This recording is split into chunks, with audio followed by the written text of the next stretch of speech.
اللهم مسكن سلازي النبي بحنسا خوينا نكافل قال كل قديف كان هو نكرسوس صعب زبلي قديف كان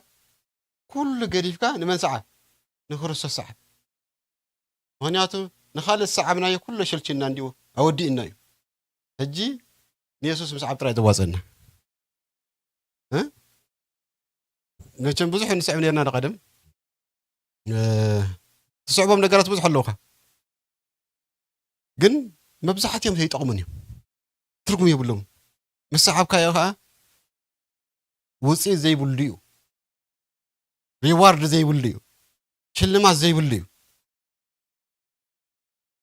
ክርስቶስ ግን እግዚአብሔር አምላክ ይመስገን ድንገት መጽን ህይወትና ምስ ቀየረሲ ዘዋጸና ፍሊጥና አኔ ዘዋጸካ ስለዚህ ንዓይ ሰዓብ ኢየሱስ ክርስቶስ ጎይታ እዩ ስለዚህ ሎም ንካፈለ ቃል በቃ ንክርስቶስ ሰዓብ በቃ ሁሉ ገዲፍካ ንክርስቶስ ሰዓብ ዘብል እግዚአብሔር አምላክ ይመስገን እንተሪኹሞም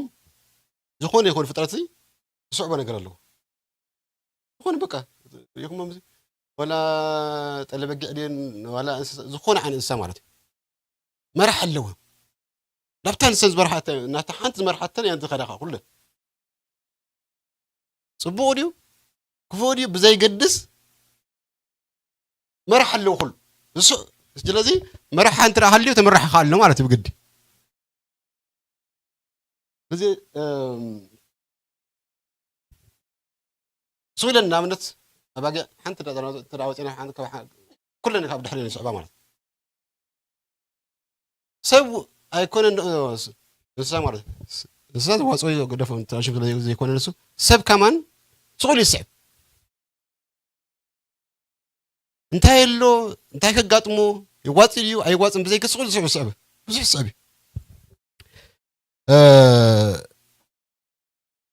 ስለዚህ ንሕና ክንስዕቦ ዝግባእ ኣለና እግዚአብሔር አምላክ ይመስገን ክንለግቦ ዝግባእ ኣለና መጀመርያ ኣብ ዘፍጥረት ምዕራፍ 11 ምዕራፍ 12 ሶሪ ዘፍጥረት ምዕራፍ 12 እግዚአብሔር بسبب كتكم سلة دليل نابراهام سويه أبراهام نعمل خسر الحق سوزي كونسي إجزاء بيرجن نابراهام سويه كيدان وخف اللي تقول اليوم إجزاء أبراهام لهم بسجن إجزاء بير دمان أبراهام بولو كاب تصح هذا مات زفترة مذهب عسر تخلته إجزاء بير دمان أبراهام بولو كم مدرخان كاب زمار كم داب بخان نابتي أنا ذري كا تكبر مدري وسع كم تايكا كاب مدرخا كاب زماركا كاب نابوخاسي نابتي انا زرئ كا مدري وصع جي كاب اور كلا داويان مالت جي از حجي اقامامطا في بوليتيكا وقتي كل اقامامطنا هاجرات حجي شعوي نبر مسافنتي عدد مسفن ترى لنا عمد فارس الله زي نابكروت از حازقا زي فارس إذا حجي برشا زلا زي مسوبوتاميا تاريخ من يبعلك إيران زلا خاصو على حجي نناتو يزلوا حجي أبراهام كابي وزيو كم مسوبوتاميا وزيو كم أور كلا داوين كم مسوبوتاميا حجي زهير عزلا يكبا إجابة سوي عمرت جيك سوي عن كله خا عمل إجابة رسي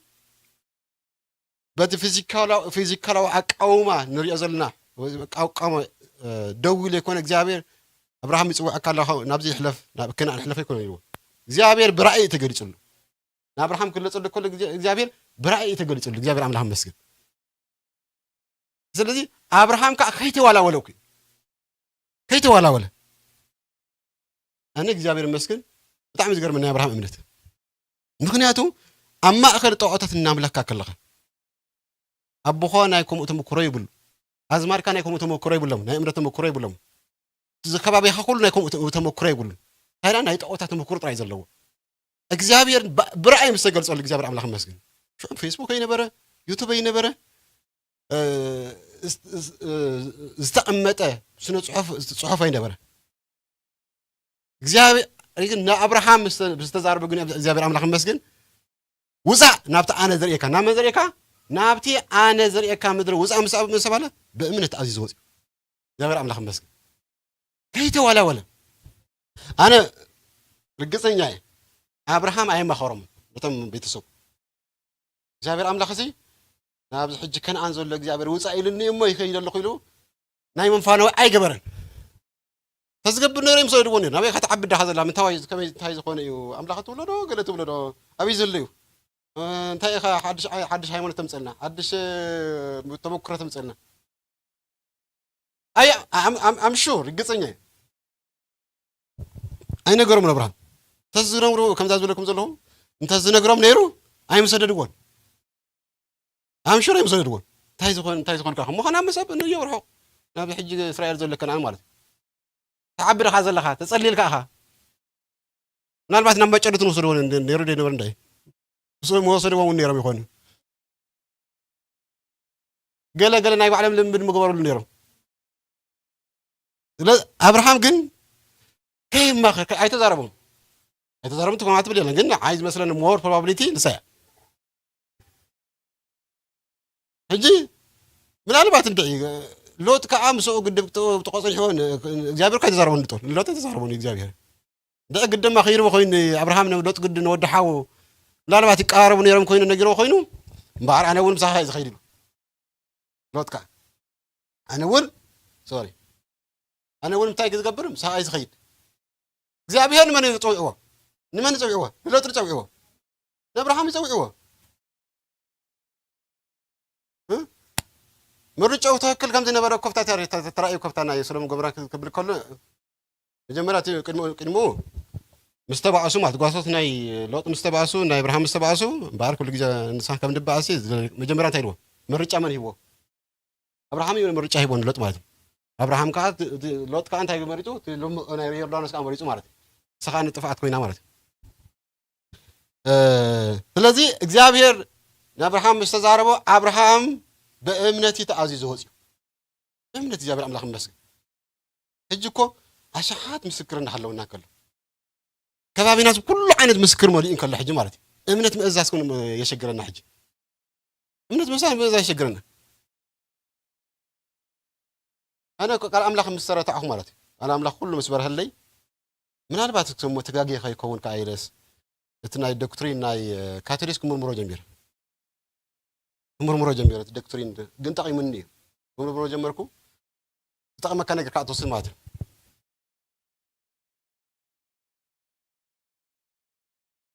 አብርሃም ዝምርምረሎ ይነበሮ ቼክ ዝገብረሎ ይነበሮ ይህን ኣይቪ ይነበሮ መፅሓፍ ቅዱስ ይነበሮ ወላ ሓንቲ ነገር ይነበሮ እግዚአብሔር አምላኽ ይመስገን ክንደይ ናይ አብርሃም እምነት ክሓስቦ ከሎ ኩሉ ግዜ አብርሃም ክበሃል አብርሃም ብዘይ ምክንያት ኣይኮነን أملاخ أبراهام أملاخ إسحاق أملاخ يعقوب زبال እግዚአብሔር እዚ ብራእይ ተገልጾሉ ለሲ ተዓዚዝ ወፂ ነትራእይ ነቲ ብራእይ ተገልጾሉ ካንታ ጊሮ በእምነት ካታ ተዓዚዝ ወፂ እግዚአብሔር አምላኽ መስገን እግዚአብሔር ነው ይስተኻብ ልብኻ እንተ ቀይርዎ ነገራት ኩሉ ይዘረሰዕካ ዝበለጸ ነገር ስለዘርእካ ማለት እዩ እዚ አብርሃም ዝበለጸ ሓርዩ ተዓዚዝ ኻወፂ እግዚአብሔር አምላኽ መስገን ሕጂ ረይዎ ኣብ ኢያሱ ምዕራፍ 24 ጽልተ እንታይ ብለና ኢያሱ ድማ በለም ብዛዕባ ናይ አብርሃም ማለት አብርሃም ኣብ ይኩነት ካብ ከመይ ኩነታት ከም ዝወፀ ማለት አብርሃም ኢያሱ ድማ ንብዘሎ ህዝቢ በሎ እግዚአብሔር አምላኽ እስራኤል ከም ዝይብል ካብ ጥንቲ ካብ ቦታትኩም ተራ አቦ አብርሃም አቦ ናሆር ኣብ ክንየው ሩባ ይቕመጡ ነበሩ ንኻልኦት ኣማልኽቲ ድማ ይገልግሉ ነበሩ ንምንታይ ማለኽቲ ንኻልኦት ኣማልኽቲ ከዓ ይገልግሉ ነበሩ ማለት ሕጂ ኢያሱ ከጠንቀቆም ከሎም ነቲ ዝናይ ምንታይ ናይ መጨረሻ ግዜ ማለት አብርሃም እዚ ካብ ምንታይ ወፂ ማለት ካብ ኡር ከለዳውያን ካብ ጣዖታት ዝስውኡ ካብ ጣዖታት ዘገልግሉ ካብ ጣዖታት ኣማልኽቶም ዝኾኑ ካብ እግዚአብሔር አብርሃም ካብ ከምዚ ሕብረተሰብ ይወፂ ማለት ተኣዚዝ ወፂ እግዚአብሔር አምላኽ ይመስገን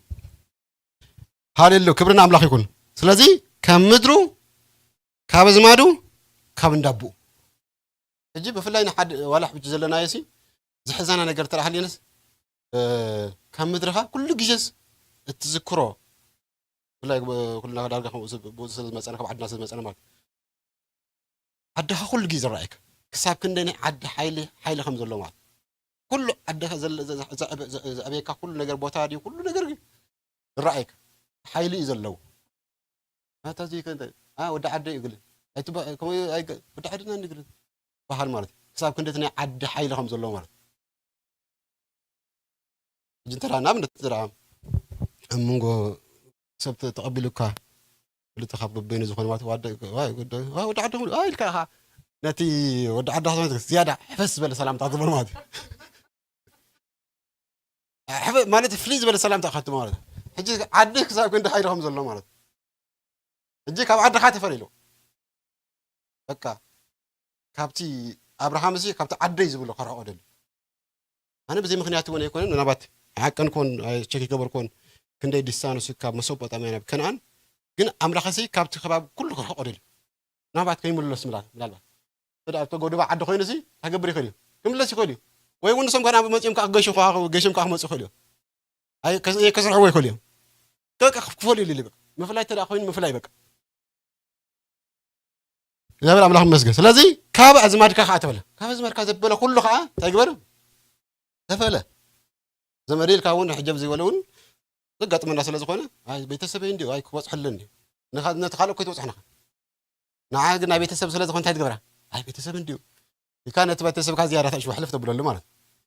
أجي أنا صار أصل زخون كوني كون جن كوس زللي صار بزله مالت أجي كاب ندبوها تجبر وصح نابي وصح نابتي أنا زريكا نابتي السوزر عايز يكون نسي نابتي أنا زريكا مدري وصح يا برام لهم مسكين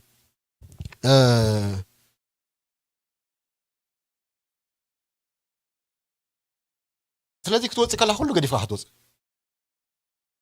ከለኻ ኣቦኻ የለ ኣዝማድካ የለ ዓድኻ የለ ኩሉ ገዲፍካ ክትወፅእ ኣለካ ኣምላኽ እንተ ደኣ ፀዊዕካ መን ይምባእኹም ብድሕሪት ኣመልክ ፅዋዕ ምክንያቱ ዝለዓለ በዓል ስልጣን ኣብ ሰማይን ምድርን ሓይልን ግዝኣትን ኩሉ ዘለዎ መን እዩ ኣምላኽ እዩ እግዚኣብሔር ኣምላኽ መስግን እስኪ ኣብ ቀዳማይ ነገሥት ምዕራፍ 19 ንርኢ قال أمبر كابتن أملاح صعب وزحات اليوم جن قال كابتن قولي حمز الرأي إلى ذا حسبكم إذا مثل الله جابر أملاح بس جن سلذي أبكر ما ينقص مرة 10 شعات سرت شعات أجي إلسا أنت كم زجبر ما إلسا بجمرة إلياس نيرو عركاب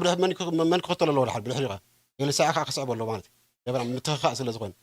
ياسو كابتن حدا كابتن أبي ودكتنا ياسو تكأسر زي جبري ودكتنا ياسو مالت بحاجة سوي زمن مسافة أنتي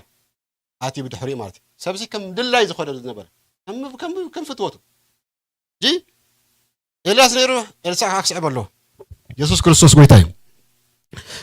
كاب 10 ساعات كم زبل كابو خيدو خا نإلساع ود شافات نسوك كلمة 10 خلته دم صمدي غيرو حرس كل رخبو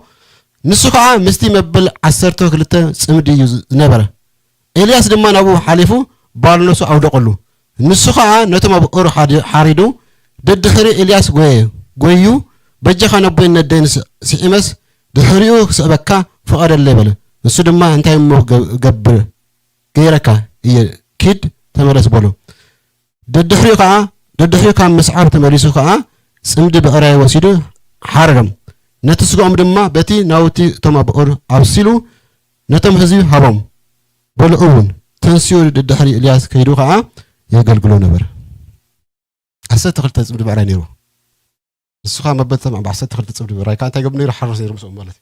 يجي توقيت أملاخ تلامزيو سمد بعرا يلا قال يلا كله يجي أنا زي مثلني سقيلو زي قد فهمسي قد يفهموا خير خلني خلني رتم بعض بهو تمارت خالص بديوان تمسو زلو بارو تدهيبو انت حاسبة جن أنا من البعض أنت دعا قديفهم كير تملسون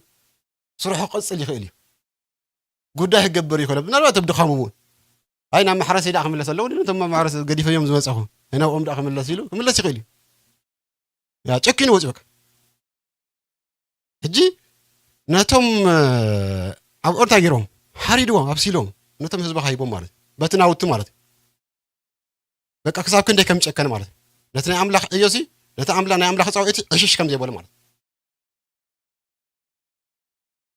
الجمال بعد أنت ده همزي أنت حاسب أنا كم زي ترافيو ወይ ኮሜዲ ተራ ነርካ ቀድም ናብ ጎይታ እንተ ዳመጽኻ ምናልባት ካሴት እንተ ሃልዩካ ተቐምጣ እሞ ብግዜ ደኸምካ ዝክራ ትኽእላ እስከ ክሳብ ዓዘ ናይ ቀደመ ኢልካ ከሰምዓ ትኽእላ እንተና ንኹልና ኣቃጽለ ብልካይን ግን እንታይ ገብርና ኣይትሰምዕን ዋላ ብታይ ደኸምካሲ ስለዚ የለዋ ኣይትሰምዕንና ነቲ ናይ ቀደምካ ዘኽር ነገር ዋላ ሓንቲ የብልካም ድሕር ስለዚ ኤልሳዕ ነቲ ኩሉ ነገር ንኩሉ ነቲ ምናልባት ምስ ኣምላኽ ዲስኮኔክት ክገብሮ ዝኽእል ንኩሉ ነገር ተኽእሎታት ታገይርዎ ዓፂዎ ስለዚ ንኩሎም ነቶም 12 እንቶም 11 ንስኻብቲ መብል 12 ፅምዲ ብዕራይ እዩ ዝሓርስ ነይሩ ነቲ ስለዚ ንዖም ሓሪዱ በቲ ናውቲ ከዓ ኣብሲሉ ነቶም ህዝቢ ሂቡ ታገይርዎ ስዒቦ ንጎይታ ንኤልያስ ስዒቦ ማለት ክሳብ የገልግሎ ነይሩ ማለት እግዚኣብሔር ኣምላኽ መስግን ንጎይታ ስዒቦ ማለት እዩ ብኻልእ ኣባሃላ ስለዚ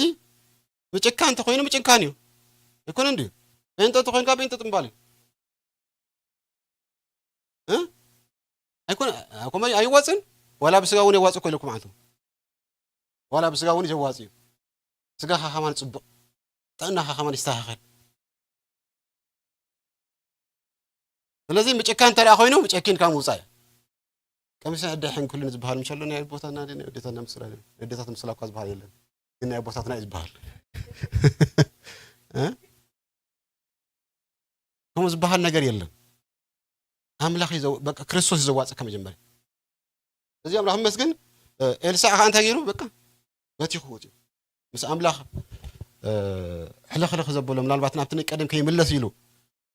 ገለ ሓድግታት ዝገብረኻ እንታይ ገይርዎን ብትኽ ኣቢሉ ምስ ኣምላኽ ጥራይ ኮኔክት ገይሩ ጉዳዩ ምስ ኣምላኽ ገይሩ እግዚኣብሔር ኣምላኽ መስግን ኣምላኽ ተፀዊዑካ ንኣምላኽ መንባር እዩ ኦኬ እስከ ንምፃ ናብ ሓድሽ ኪዳን እግዚኣብሔር ኣምላኽ መስግን ብዙሕ እንዲ ግን ምስ ግዜ መናመታን ክንከይድ ኣብ ማርቆስ ምዕራፍ 1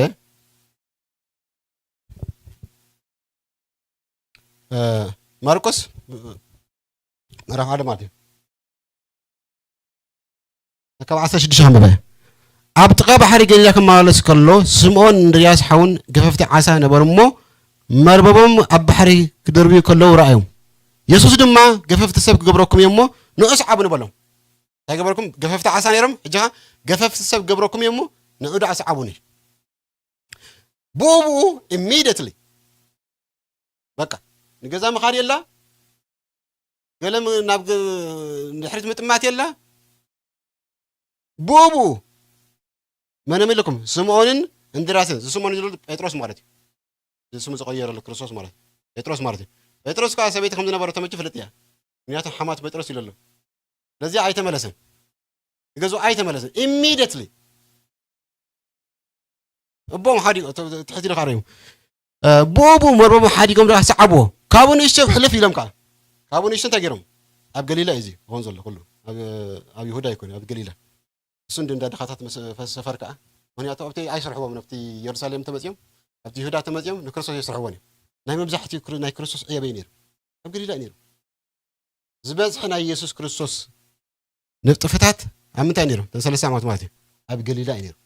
ሕጂ ምክንያቱ ኣብ ይሁዳ እንተ ደኣ መፅኡ ከሰርሕዎ ኣይኮንን እዮም ንፀብ ዝበሰሉ ሒዞሞ እኮ ኣይኮነን እዮም ናይ ኣምላኽ ነገር ክፍፀም ስለ ዘለዎ ማለት ስለዚ ብኡብኡ መርበቦም ሓዲጎም ሰዓብዎ ካብኡ ንእሽተይ ሕልፍ ኢሎም ከዓ ያዕቆብ ወዲ ዘብዴዎስ ዮሃንስ ሓውን ኣብ ጀልባ መርበቦም ክዕርዩ ከለዉ ረኣዮም ካብኡ ንእሽተይ ሕልፍ ኢሎም ከዓ ያዕቆብ ወዲ ዘብዴዎስ ዮሃንስ ሓው ደቂ ዘብዴዎስ ማለት እዩ ኣብ ጀልባ መርበቦም ክዕርዩ ከለዉ ረኣዮም ብኡብኡ ፀዋዖም ነቦኦም ዘብዴዎስ ምስ ግዙኣቱ ኣብ ጀልባ ሓዲጎም ከዓ ሰዓብዎ ምስ መን ኣቦም ይገድፍ ግዙኣቱ የለ ንብረቶም የለ ዓሳ የለ ገሊል እንታይ ገይሮሞ ኢሚዲየትሊ ብኡ ንብኡ እንታይ ገበርዎ ሰሓብዎ እስኪ ንገዛይ ክኸይድ በተይ ከስተኣናቢረ ክመፅእ ነገረ ዘለና ጉዳይ ወዲእ ክመፅእ ኣይበሉን እንታይ ደኣ ኢሚዲየትሊ በቃ ብቐጥታ በቃ ኣቦም ገዲፎም መርቦም ገዲፎም ግዛኣቶም ገዲፎም ኩሉ ነገር ገዲፎም ንመስዒቦም ንክርስቶስ ስዒቦም ለዚ ክሳብ ክንደይ ጨካን ወሳድያ ከም ዝኾነ ማለት እዩ ኣይ ቲንክ ገላትያ ምዕራፍ ስለዚ ምዕራፍ 1 I think 17 ድያ ናይ እዚካ ናይ ጳውሎስ ማለት እዩ ጳውሎስ ክርስቶስ ኣምላኽ ምስ ተገለጸሉ ኣነ ኣብ ኣሕዛብ ወንጌል ምእንቲ ክሰብኽ ኢሉ ንወዱ ኣባይ ክገልጾ ምስ ፈተወ ኢሉ ኣብ ኣሕዛብ ወንጌል መታን ክሰብኽ ኢሉ ንወዱ ኣባይ ክገልጾ ምስ ፈተወ ሽዑ ብኡ እዮ ናይ ማርቆስ ኣብ ዚኻ ጳውሎስ ካ ይደግማሉ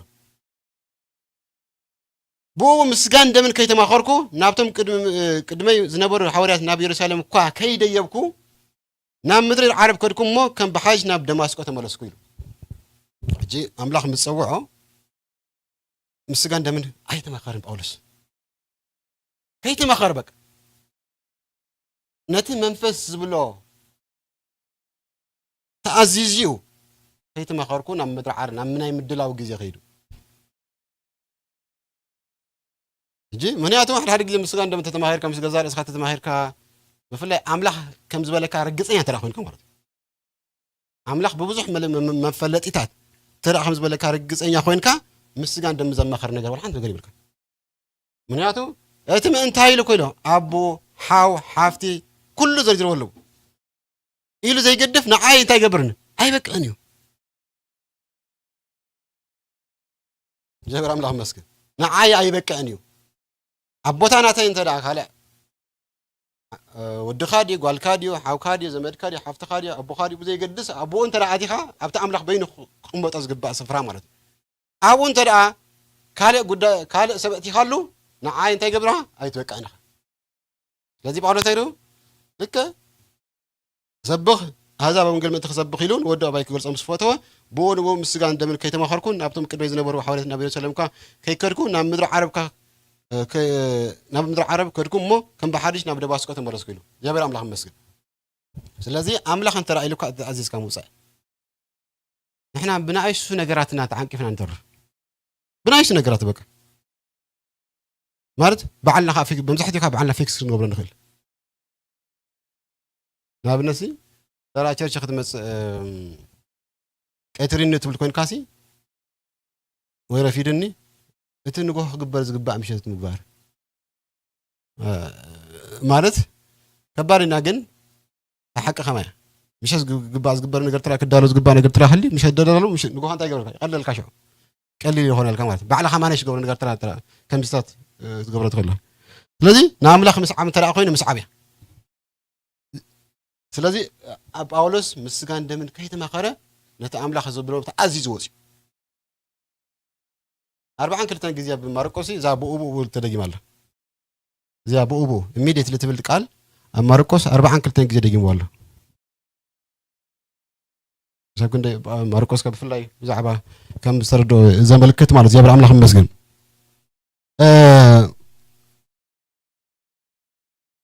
ስለዚ እግዚአብሔር ኣምላኽ ይመስገን እንተ ተኾንካ እንታይ ኢለኩም እንተ ጥምባልያ ኣይኮነን ድዩ ስለዚ እሞ ጴጥሮስ ብፍላይ ሰዓበን ኢልዎ ነቲ ሓለቓ ኣብቲ ናይ ሉቃስ ሓለቓ እዩ ዝብሎ ኣብቲ ሓደኻ እቲ ናይ ኣይሁድ ሓፍታም ዝነበረ ሰዓበን ኢልዎ ኩሉ እቲ ናይ እንታይ ሞ ትገብር ንክኽተል ሲ እንታይ ክገብር ክስዕብ ነተን ሕግታት ግበረን ኢልዎ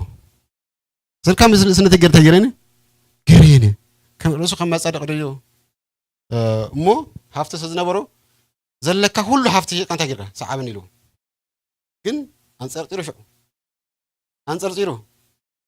ብሃፍቲ ስለ በታ ዘይትኸውን መጺዎ ኸ በታ ዘይትኸውን በታ ዘይፍትወቶ መጺኸኒ ክርስቶስ ካልስ ድሓን ነይሩ በታ ኣነ ዘይፈትዋ ነገር ስለዚ በታ ምክንያቱ እንተ ደኣ ካብ ክርስቶስ ሃፍቲ ከኣዲምካ ክርስቶስ ቀዳማይ ገብርካ እዩ ዘሎ ስለዚ ተመሊሱካ እንዳሕሪቱ በጽወይ መንዳእ ከኣት ይኽእል እሞ ከላ ስእልካ እሞ በዓል ጴጥሮስ ከዓ ወያት እንዲኦም እሞ ዝኽንኽተለካ ዘለናስ እንታይ ደኣ መንዳእ ልሞ ከኣት እዩ ምክንያቱ ሃፍታም ናብ መንግስቲ ሰማይ ካብ ዝኣቱሲ ገመል በዓል መርፍቕ ክሓልፍ ይቐልል ማለት ኣይዘው እዛ ገመል ትበሃል እዛ ሕጂ ንፈልጣ ገመል ይኮነት ዓይነ ገመል ድማ ንእሽተይ ፀባብ ኣላ ኣብ እስራኤል ማለት እዩ ነታ ፀባብ ገመል ዝበዓ ክሓልፍ ይቐልል ዝብላ ዘሎ ነታ እንደፈልጣ ሕጂ ኣይኮነትን ማለት እዩ ስለዚ መመንዳእ ከኣቱ ይኽእል ንስዕበካ ዘለናሲ مو درجة ملك حتى مالت من دام خاطي خي افتهمنا من قص أملاك أبزع تسجمل بعين مرفقات حل في قلب لسي من دام خاطي خي لمسين بعلم تاجرهم قراءتي وهم تدنا جيرم مالت نعم لحظة كان نتاي قبل نسب زي كان تاي قبل نعم لحظة كالي لذي ما كله قريب ناسي أبز سعبنا كلنا أنستنا قريب ناس سعبنا كلنا لان بعد كوني رملا دنا وايد يتصحفنا جن كل نجار ناس سعبنا كل قريب ناس سعبنا كلنا يلو يترس مالت انت يا خاتبنا تا يا خن تاي صبينا زلو تاي ريواردنا تاي قداينا هجي طبعا تاي لو مالت أبز مدرزي بيت قعبت سدات الله طبعا انت سدات نفوتونا شيم يسوع كريستوس يجنحنا نبل ناي سدات منفس يخاتبل جن معرف سلسة قرأت متى كنت أنا تم بفرات بكريستوس كنا بروز دولي سنتايلو سدد يوم سدد يوم يلو أنا يكون كون زبر كوزول أبغى أزلع الذي أبزم مدرزي ميت خعبان تايلا ميت خعبت مسدت أبتات مسخان تايلو نايزل عالمي هو تلا الذي أنا نسخاتكم مسي وزح من كران حلف نقلنا وحلفنا لخونا نحجون جابر كاب كله كانوا يتكفون أن حلو داباله جون قات منا يخيل أي قات منا نبلنا عملها جن أبز قات منا كنا ذات محلف برنا ما يتبهر أي قات منا يتبلنا مخنياتو من قصنا اثنين أنا منيا نيل على من قصتها أبز كاب من تايد الله تبز الله ذا عالم جام تايد تحت عايز الله تخوفه تتعايز الله سيستم بوم تخوفه مرات سلازم مقرج أو كل خاب بقدي ما أصرت كله بقدي بتشم يا المسجن أبزل عدين بكرة زلنا كلا عينة فتنا يزلوا زي كلا عينة تما عدين بعدنا زلوا الصور زلوا زقفع زلوا زي ما كرات حلف زلوا مال تايسلوا زقون نكرسوس مخانو تنترا باولسكو نكرسوس للسعابة يتعسيركو يكون عندي كرسوس للسعابة ترى كلهم كب مسوات يوم حلفهم يوحنسكو أبز أطمس دسي تبز نبرلو سلام تاج تعسيرو وين كل سلسبه ترى كرسوس لازم مسكر ترى جن إجابة عمله خمس جن شلاست أسر لنا خان تجرنا رأي يوحنس قاد دليلنا أمينه وتبارك سلازي ما أسرت سي تكمي مالتي قالوا سلاسنا أب قبل هاي ما عسى بيشخم له كله سي لما تيم تأثيرهم بونجيل تأثيرهم زنا أقول لك زنا كله يكون تأثيرهم ويكالك قبل كله يكون تأثيرهم بونجيل تأثيرهم ما أسرتهم جن مدحان نايت أبو زنا برا سب كويني مالتي مفتاح نايتم وش تأثيرهم زنا برا كويني مالتي سلازي أملا خسي نعم ما أسرت خمر حكا كله وينام مكرا نعم مدرب راخوسك الله خسي بعلامة يوصلك أجزابير ولا يكون يوصلك أبو خنا اختار في اللي يكون يوصلك أجزابير أبو جن كموت زملته كله يخليهم علينا عايز تمرت ده نزم حرني السودان كسجرة جور خالص تعصر ما تدري ثلاثة كلتين أبو حدا بيت ما أسرت مارت قوي تخمسة أبو الصوص اللي سجرة جبر سل تعصيره نفتح أسرت مزيو عملها كنا نفتح أسرت خاطر قوي تقطعين ملخا ثلاثة كلتين كان قوي تمزيو شو نفتح كلتا عمل زنا برا مارت سلازي እግዚአብሔር መርገም ስለዘለካ ኮና ዘተውካ ዘሎ አምላኽ ዕላማ ስለዘለዎ እግዚአብሔር በአሃ ገርኩ ከድሕኖም ዝግባ ከምልጦም ዝግባ አው ሰባ ስለዘለዎ እግዚአብሔር አምላኽ መስገን ስለዚህ መከራ መቼም አምጸልልካ ይጽለኒ ይኮን እንዴ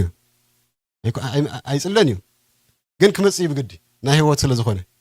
ናይ መስርሕ ክርስትና ስለዝኾነ ኣብቲ ክመጽሉ ዝኽእል ግን ክወጽሉ ዝኽእል ሓይል ሃበኒ ጸጋ ሃበኒ ኢልና እንጥራጥራና ኢየሱስ ክርስቶስ ጎይታና አምላኽኒ ሃሌሉያ ስለዚህ እቲ ክርስትናሲ እቲ ጾሪ ትምህርት ጥራይ ንወስደልና ምክንያቱ ሓደ ግዜ ጽቡቅ ጥራይ ተወሲድካ ሕማቅ መሰጋጥመካ አይ ክርስትና ሲልካ ታትገብሮ ነቲ ናይ ቫሊ ናይ ክርስትና ትጸርፎ ትቋሽሾ ትቆናጽቦ ስለዚህ ክልቲኦ ትወልጠለካ ህይወት ኣለዎ የስ አብሶሉትሊ نزرع لهم هو تكلا رجعنا يا زخنا له ويشنا زمسكرنا منفس كده ويشنا وفي كل جزء من نتات مس عالم نتات مس من جسد تنافقنا مسألنا كريستوس تنافقنا نعنا مرنا ترى يسوع كريستوس نعنا نعزبل منفس ويشنا له الله مسكين ግን ነገር ከዓ ኩሉ ግዜ ብክርስቶስ ስለ ዝኾንና ከዓኒ ገሊኡ ብዝኾንና ማለት እዩ ገሊኡ ከዓ ሰብ ስለ ዝኾንና ጥራይ ዘጋጥመና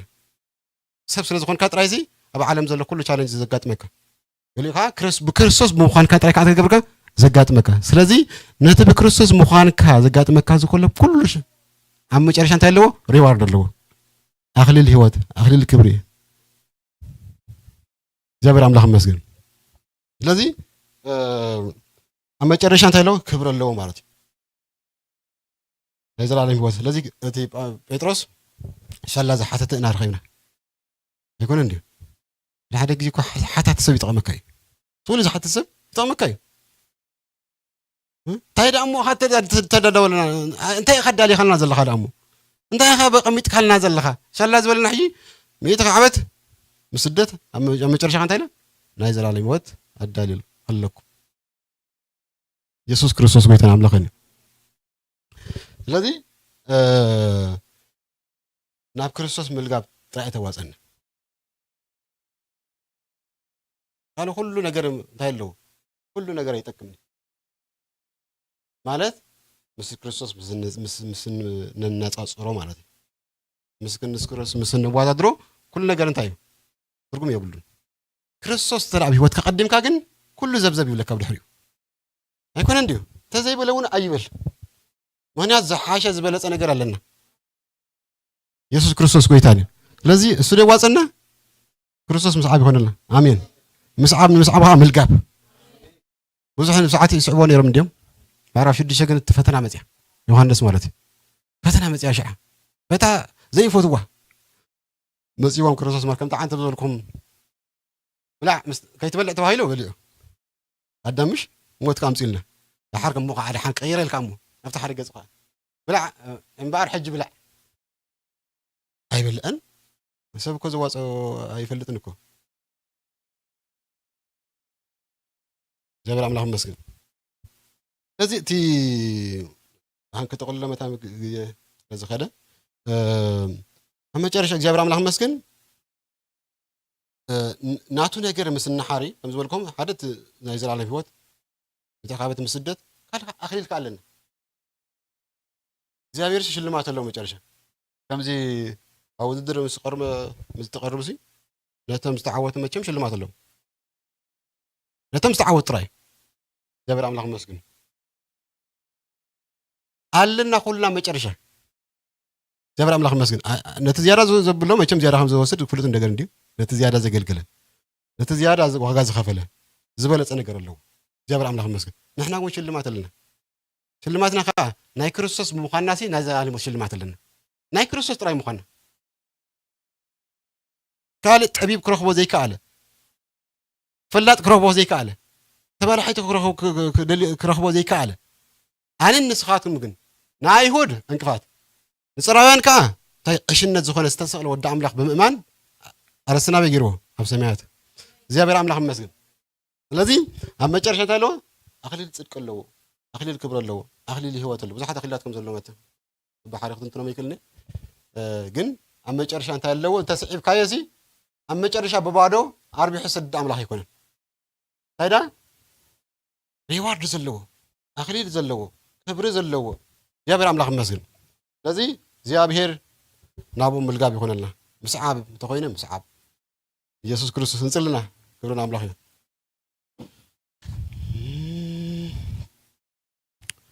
ሃሌሉያ ኢየሱስ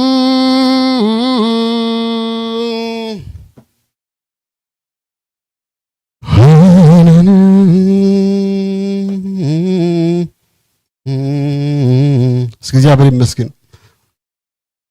እስኪ ሎሚ እግዚአብሔር ይመስገን ብሙሉእ ምስዓብ ክኾንና ንዑ ጥራይ ክንስዕቦ እግዚአብሔር አምላክ ይመስገን ንዑ ጥራይ ምርጫና ክንገብሮ እግዚአብሔር ኣፀቢቕና ብዘፍለጠና መንገዲ ብዝርድአና መንገዲ እግዚአብሔር አምላክ ይመስገን ኩሉ ነገር ገዲፍና ህይወት ሓፃ ስለ ዝኾነ ዛ ምድራዊት ህይወት ክርስቶስ ኣብ ህይወትና መጀመርያ ክንገብሮ እግዚአብሔር አምላክ ይመስገን ቀዳማይ ንዑ ጥራይ ክንስዕብ እግዚአብሔር አምላክ ይመስገን ሃሌሉያ ኢየሱስ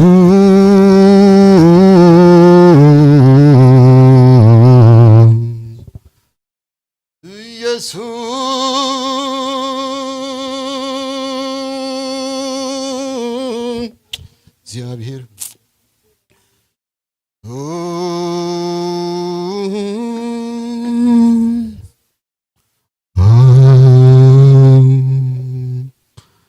ኢየሱስም ካይባረክ እግዚአብሔር ሰንደቅ ዓላማዩ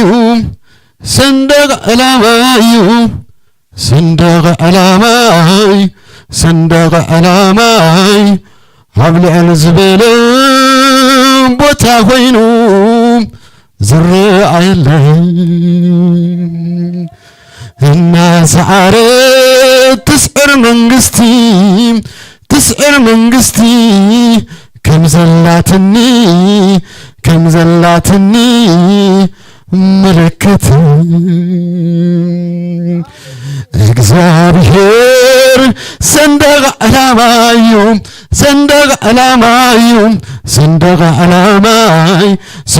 ዓላማይ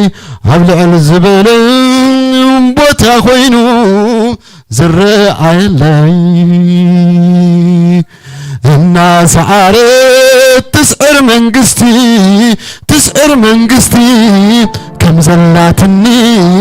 ከም ዘላትኒ ምልክት ሃሌሉያ ኢየሱስ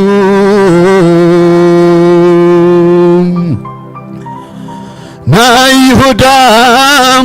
አንበሳም ዝሆነ ኢየሱስ ጎይታ ነቲ ማሕተም ንኽፈትሖ ብቑዕ ኮይኑ ተረኺብሉ ናይ ይሁዳ አንበሳ ዝሆነ ኢየሱስ ጎይታ ነቲ ማሕተም ንኽፈትሖ ብቑዕ ኮይኑ ተረኺብሉ ናይ ይሁዳ አንበሳ ዝሆነ ኢየሱስ ጎይታ ነቲ ማሕተም ንኽፈትሖ ብቑዕ ኮይኑ ተረኺብሉ ኢየሱስ ጎይታ አሜን ዘለዓለም ወሐረኮ የለም ኢየሱስ ጎይታ አሜን ዘለዓለም ንዑ ዝመስል ወሐረኮ የለም ናይ ይሁዳ አንበሳ ዝሆነ ኢየሱስ ጎይታ ነቲ ማሕተም ንኽፈትሖ ብቑዕ ኮይኑ ተረኺብሉ ነቲ ማሕተም ንኽፈትሖ ብቑዕ ኮይኑ ተረኺብሉ ኢየሱስ ጎይታ አሜን ዘለዓለም ንዑ ዝመስል ሓደ እኳ የለን ኢየሱስ ጎይታ እዩ ዘለዓለም ዝመስል ሓደ እኳ የለን ናይ ይሁዳ አንበሳ ዝሆነ ኢየሱስ ጎይታ ነቲ ማሕተም ንኽፈትሖ ብቑዕ ኮይኑ ተረኺብሎ ነቲ ማሕተም ንኽፈትሖ ብቑዕ ኮይኑ ተረኺብሎ ኢየሱስ ጎይታ እዩ አሜን ዘለዓለም ንዑ ዝመስል ሓደ እኳ የለን ኢየሱስ ጎይታ እዩ አሜን ዘለዓለም ንዑ ዝመስል ሓደ እኳ የለን ኢየሱስ ነቲ ማሕተም ክፈትሖ ነቲ መጽሓፍ ድማ ክገንጽሎ እግዚአብሔር አምላክ ይመስገን ዝሰዓረ ጎይታ እትንስዕበ ጎይታ ዝሰዓረ ጎይታ ዝተሰዓረ ዘይኮነስ ዝሰዓረ ጎይታ ኩሉ ግዜ ዝሰዓረ እግዚአብሔር አምላክ ይመስገን ስለዚህ ንስዕቦ ዝበለጸና ንስዕብ ዘለና እቲ ዝበለጸና ንስዕቦ ዘለና ሃሌሉያ ኢየሱስ ጎይታ እዩ ኣሜን ንዘለዓለም ንዑ ዝመስል እወ ሓደ እኳ የለን ኢየሱስ ጎይታ እዩ ኣሜን ንዘለዓለም ንዑ ዝመስል እወ ሓደ እኳ የለን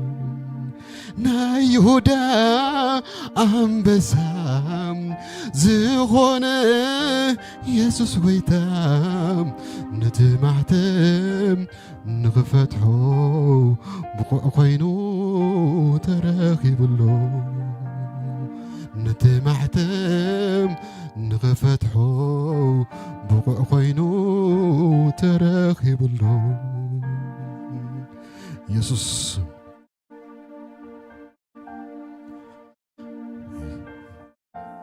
እወ ሓደ እኳ የለን ኢየሱስ ጎይታ እዩ ኣሜን ንዘለዓለም ንዑ ዝመስል እወ ሓደ እኳ የለን ኢየሱስ ጎይታ እዩ ኣሜን ንዘለዓለም ንዑ ዝመስል እወ ሓደ እኳ የለን ኢየሱስ ጎይታ እዩ ኣሜን ንዘለዓለም ንዑ ዝመስል እወ ሓደ እኳ የለን ናይ ይሁዳ አንበሳ ዝኾነ ኢየሱስ ጎይታ ነቲ ማሕተም ንኽፈትሖ ብቑዕ ኮይኑ ተረኺብሎ ነቲ ማሕተም ንኽፈትሖ ብቑዕ ኮይኑ ተረኺብሎ ኣሜን ኢየሱስ ንሱ በይኑ ከኣሊ ንሱ በይኑ ሰዓሪ ነቲ ማሕተም ክኸፍቶ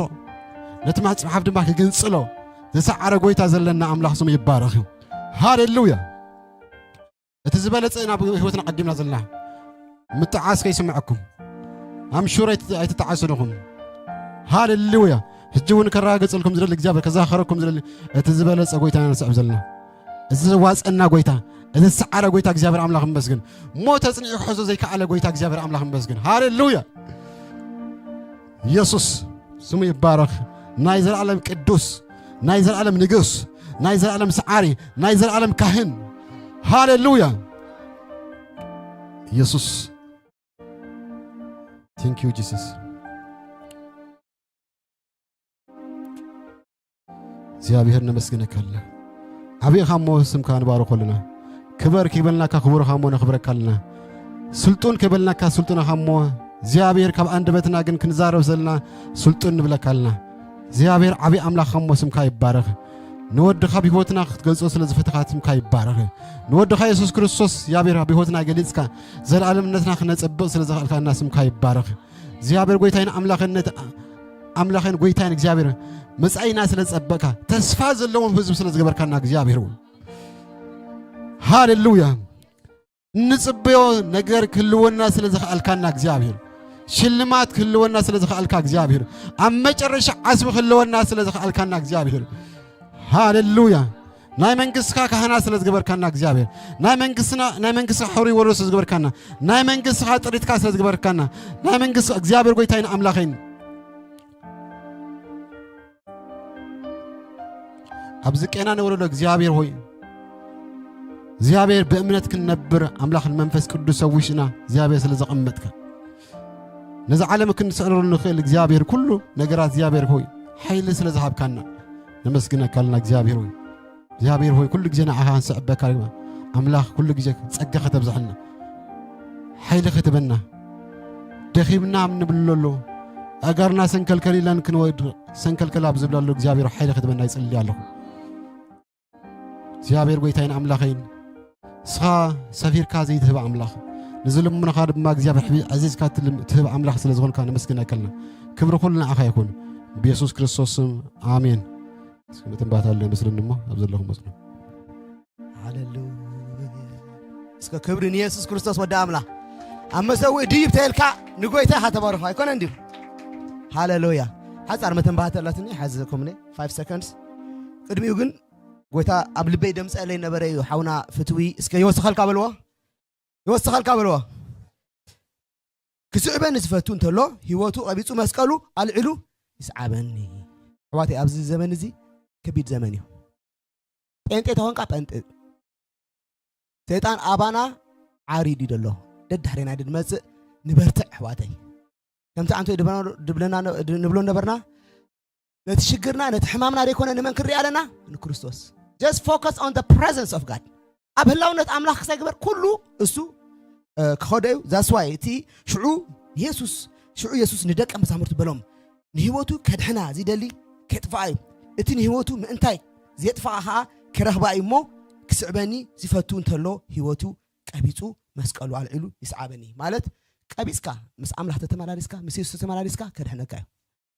seriously أبز ورح ملو دستنت نو نبركيو قبيصنا نستقبل حدار ديو نغرات ديو كله يسوس كحرفه يسوس غريفك أب حدار كاتلها يسوس غريفك أب سرح كاتلها تتنكا this is the word of God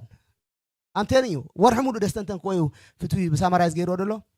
ويتاهم يدلو كمز ناي قدم كمز دابل كاي كونن حدار كادي كل ነገር نيسوس مسا قدم كاي كله فيكس غبر كاي نيسوس غريفك دقها نيسوس غريفك حداركا نيسوس غريفك سرحكا تغوي اندحلها بفيسبوك بيوتيوبن تطنقوا